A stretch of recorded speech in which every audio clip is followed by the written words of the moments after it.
To explain partial derivatives, I'm going to go over some examples. So to do a partial derivative like this, first we're going to take the derivative of x. Derivative of x, and then we have our g, and this is going to be equal to what?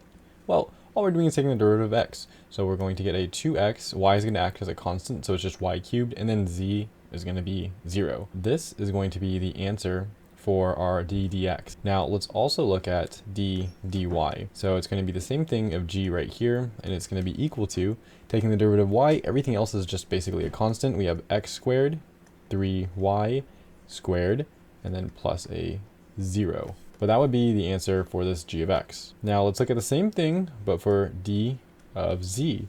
Same thing, we're passing in g here, and it's going to be equal to, this one is pretty simple.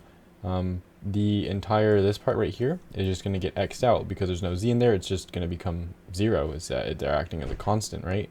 So this is just going to be a 1, 0 plus 1. Now let's look at another example.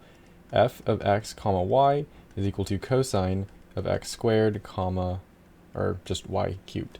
So if you don't really get it so far, you essentially have multiple variables in here and you take the derivative of each one. So for dx on here, it's going to be equal to, when we take the derivative of cosine, it's going to go to a negative sign. So we're going to have negative sign, we'll have our x squared y cubed, and then we also have to take the derivative of the inside, which is just going to be a 2x y cubed. So that's for our dx. And let's also look at dy. This is going to be equal to kind of the same process, negative sign, x squared y cubed, but inside here we're going to have x squared, 3y, and then squared. So that's what we would have for that.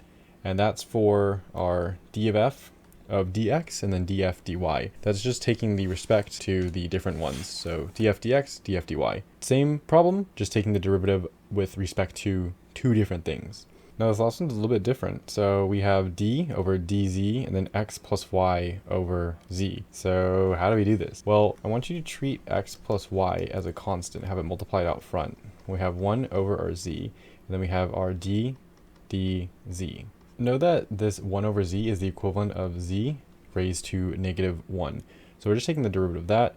You pop this down, you subtract 1. So this is going to be a negative z negative 2, like this. Or we can rewrite this as x plus y over z squared. And then instead of writing this d dz like this, all we have is this right there. So these are our answers to the partial derivatives. This is how we would do it. I think it's best to show it in an example.